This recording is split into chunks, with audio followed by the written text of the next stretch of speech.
এই গোলাপটা আপনার জন্য গুরু। I love you. অলরাইট, চলুন গোলাপের বিভিন্ন অংশের নাম জানি ইংরেজিতে।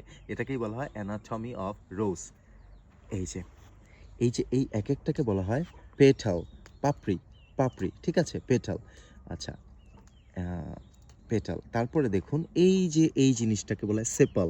একটা হলো সেপাল আর অনেকগুলো আছে সবুজ, এগুলোকে বলা হয় সেপালস, সেপালস। আর এটাকে বলে স্টেম, এটা ধরে আসছে, এটাকে বলে স্টেম।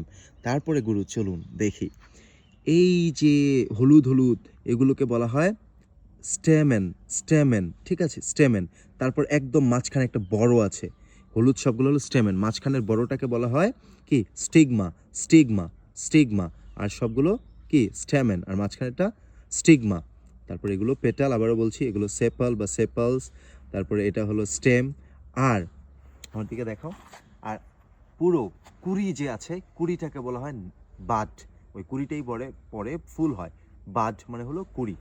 এই জন্যই একটা ফ্রেজ আছে, ওয়েন বার্ডস আর নিপড, মানে যখন কুড়িগুলো অঙ্কুরে বিনষ্ট হয়ে যায়। দিস অফ হচ্ছে, আপনার কোন গোলাপ বেশি পছন্দ, কালো, লাল নাকি এই কালারটা, সেটা কমেন্ট করে জানিয়ে দিন। আল্লাহ হাফেজ।